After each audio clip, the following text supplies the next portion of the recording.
transaksi. Transaksi adalah suatu kegiatan yang dilakukan seseorang yang menimbulkan perubahan terhadap harta atau keuangan yang dipunyai, baik itu bertambah ataupun berkurang. Misalnya menjual harta, membeli barang, membayar hutang, serta membayar berbagai macam biaya untuk memenuhi sebuah kebutuhan hidup. Kemudian bukti transaksi. Bukti transaksi yaitu sebuah bukti yang tertulis atas setiap kegiatan transaksi yang terjadi pada suatu perusahaan atau sebuah bisnis. Manfaat dari bukti transaksi yaitu sebagai bukti tertulis atas transaksi yang sudah dilakukan untuk menghindari kemungkinan terjadinya sengketa atau permasalahan di kemudian hari. Jenis-jenis bukti transaksi. Yang pertama ada bukti transaksi internal. Adalah suatu bukti pencatatan setiap transaksi yang terjadi di dalam perusahaan tersebut. Bukti transaksi internal biasanya berupa memo dari pemimpin atau orang-orang tertentu. Yang kedua, bukti transaksi eksternal, yaitu suatu bukti pencatatan setiap transaksi yang terjadi antara si perusahaan dengan pihak luar perusahaan. Contoh bukti transaksi eksternal ada faktur, kwitansi atau official receipt, nota debit atau debit memo, nota kredit, biljet giro, rekening koran, bukti setoran bank, bukti memorandum, bukti kas masuk, dan bukti kas keluar. Manfaat bukti transaksi yaitu dapat mengetahui pihak yang bertanggung jawab atas terjadinya transaksi, menjadi media yang berisikan data informasi keuangan sebagai dasar untuk pencatatan akuntansi, dapat mengurangi kemungkinan kesalahan dengan cara menyatakan transaksi dalam bentuk tulisan, dapat menghindari duplikasi pada pengumpulan data keuangan. Kemudian kita lanjut ke pengertian jurnal umum. Jurnal umum merupakan salah satu buku harian atau formulir khusus yang dapat digunakan untuk mencatat seluruh transaksi keuangan secara kronologis, sesuai dengan urutan tanggal, dengan mencantumkan nama transaksi, jenis akun, dan nominal saldo di kolom debit ataupun kredit. Prinsip dasar pembuatan jurnal umum yaitu yang pertama, proses identifikasi suatu bukti transaksi keuangan yang terjadi pada suatu perusahaan. Yang kedua, menentukan akun yang akan mengalami pengaruh terhadap transaksi yang terjadi dan mengklasifikasikannya dalam jenis hutang, harta, atau modal. Yang ketiga, menentukan apakah sudah terjadi pengurangan atau penambahan terhadap akun yang berhubungan dengan transaksi. Yang keempat, menentukan apakah yang harus dilakukan apabila kredit atau debit akun yang saling berhubungan dengan transaksi. Yang kelima, membuat suatu catatan transaksi ke dalam general ledger berdasarkan bukti transaksi yang ada. Kemudian manfaat jurnal umum. Yang pertama, untuk mendapatkan suatu informasi tentang akan terjadinya pertambahan atau pengurangan suatu perkiraan. Yang kedua, untuk dapat mengetahui sejumlah yang akan dicatat pada satu atau lebih perkiraan. Yang ketiga, mengetahui jumlah yang di debit atau di kredit bahwa harus seimbang. Yang ketiga, untuk bisa mengetahui jumlah yang sudah diposting ke perkiraan yang tepat pada buku besar sesuai perkiraannya dengan membuat suatu tanda atau referensi. Oke, sekarang kita masuk ke contoh soal jurnal umum. Nah, di sini ada soal, kemudian di lembar selanjutnya yaitu ada jawaban. Kita bikin jurnal umum pada versi Word. Kita bacakan soalnya terlebih dahulu. Putri pada pertengahan tahun 2020, tepatnya pada bulan Juni 2020, mendirikan sebuah salon kecantikan yang diberi nama Salon Putri. Berikut ini adalah transaksi keuangan selama bulan Juni 2020. Nah, jadi di sini kita tulis terlebih dahulu nama perusahaannya yaitu Salon Putri. Kemudian yang kita kerjakan jurnal umum. Kemudian di sini ada periode 30 Juni 2020. Kemudian di sini juga ada dalam rupiah, jadi kita tidak perlu menambahkan Rp. Oke, jadi di dalam jurnal umum itu terdapat 5 kolom. Kolom yang pertama yaitu berisi tanggal, kolom yang kedua berisi keterangan, kolom yang ketiga berisi referensi atau rep, yang keempat ada debit, selanjutnya yaitu ada kredit. Baik, kita langsung transaksi yang pertama.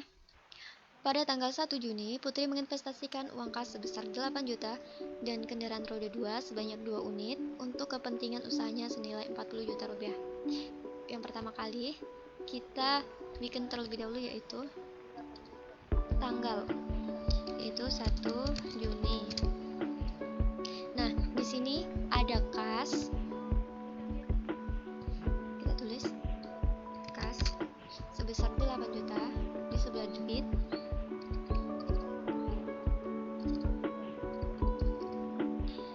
Kemudian ada kendaraan, kita tulis di sebelah debit. Nilai kendaraannya yaitu 40 juta rupiah.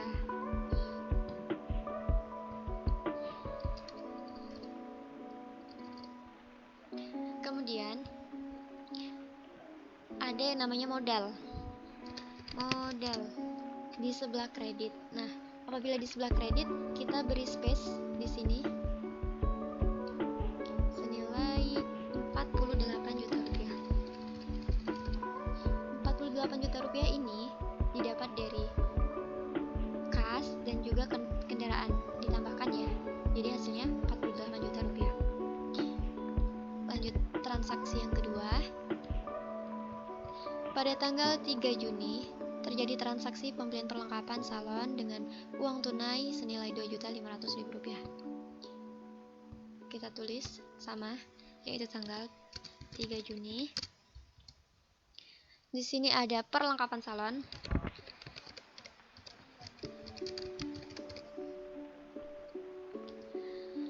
Sebesar 2.500.000.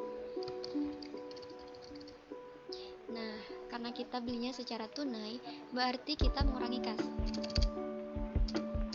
Kas di kredit 2.500.000. Lanjut transaksi yang ketiga.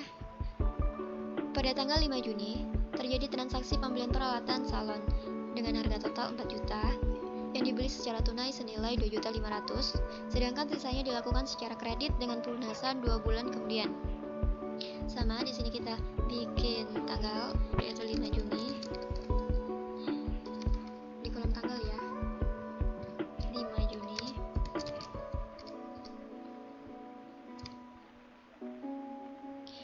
Ada peralatan salon.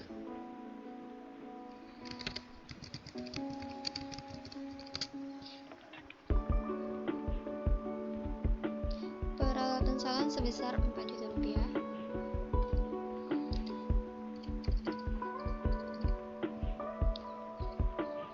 Kemudian kita tadi membeli secara tunai 2.500.000. Kita masuk pada kas di kredit ya, 2.500.000. Nah, kemudian di sini disebutkan juga, sedangkan sisanya dilakukan secara kredit dengan pelunasan 2 bulan kemudian. Jadi masuk pada hutang, yaitu 1.500.000. Lanjut transaksi yang keempat. Pada tanggal 6 Juni, Salon Putri membayar iklan dibayar di muka untuk 1 tahun atau 12 bulan dari bulan Juni 2020 dengan total biaya iklan yang dikeluarkan yaitu 1.200.000. 6 Juni. Iklan dibayar di muka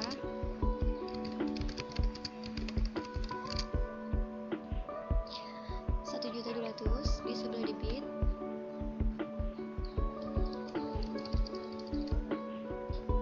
Kemudian mengurangi kas 1.200.000.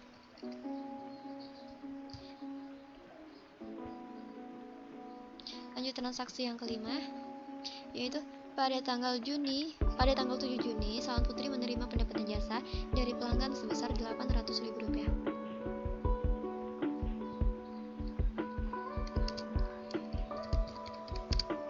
Yaitu pendapatan jasa. Yang pertama itu ada kas. Kenapa kas? Karena kita menerima pendapatan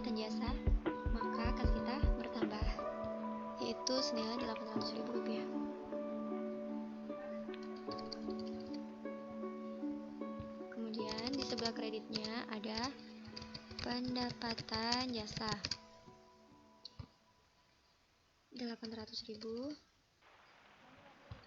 Lanjut transaksi yang ke-6. Pada tanggal 17 Juni, Salon Putri menerima faktur atas tagihan senilai 2.500.000 untuk Saudara Rahma atas biaya jasa pelayanan tata rias yang dilakukan oleh Salon Putri.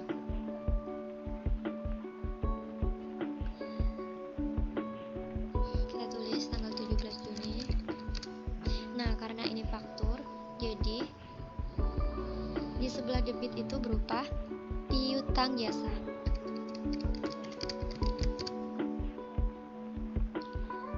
Sebesar 2.500.000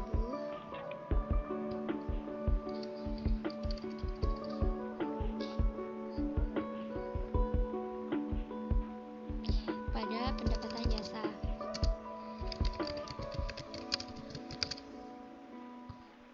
Rp2.500.000.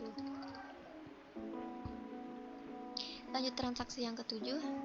Pada tanggal 19 Juni, Salon Putri mendapatkan dana pinjaman dari bank dengan total pinjaman yang diterima sebesar Rp5 juta. 19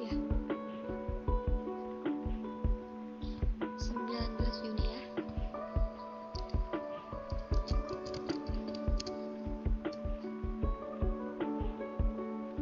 Yaitu kas bertambah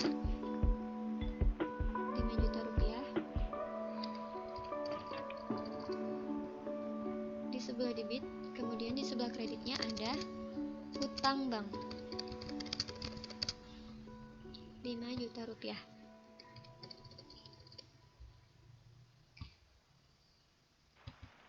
Lanjut transaksi yang ke-8.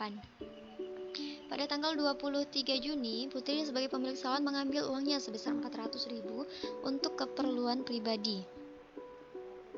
Kita tulis tanggal dulu, 23 Juni. Nah, jadi pengambilan pribadi itu disebut dengan prive.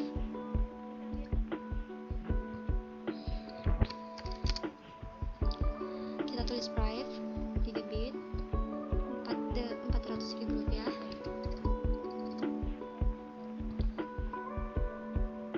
Kemudian di sini ada namanya kas karena mengurangi kas Rp400.000. Lanjut transaksi yang ke-9. Pada tanggal 25 Juni, Salon Putri membayar biaya tagihan listrik, air, telepon untuk bulan Juni dengan total Rp300.000. 25 Juni, yaitu beban listrik, air, dan telepon di debit sebesar Rp300.000. Kemudian mengurangi kas sebesar Rp300.000. Lanjut transaksi yang ke-10. Pada tanggal 28 Juni, Salon Putri membayar gaji karyawannya untuk 1 bulan. Total gaji yang dibayarkan yaitu Rp1.500.000. Pada tanggal 28 Juni.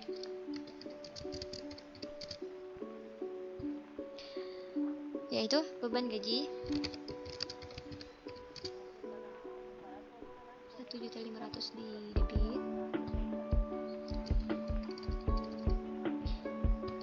Kemudian kas Rp1.500.000 di kredit. Transaksi yang terakhir. Pada tanggal 30 Juni, Salon Putri membayar angsuran pinjaman kepada bank sebesar Rp200.000. 30 Juni, yaitu utang bank Rp200.000 di sebelah debit. Kemudian kita menggunakan kas Rp200.000 di sebelah kredit.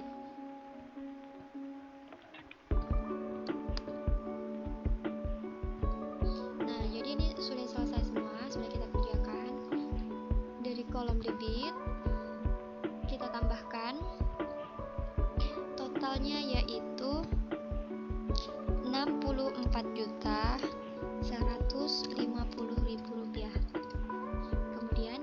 kredit sama Rp64.150.000. Nah, karena kita menggunakan Word, jadi kita jumlahkan secara manual menggunakan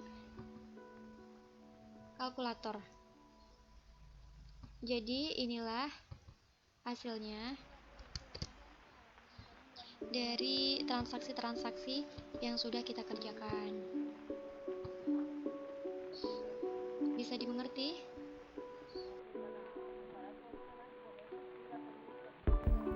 Terima kasih, semoga bermanfaat. Assalamualaikum warahmatullahi wabarakatuh.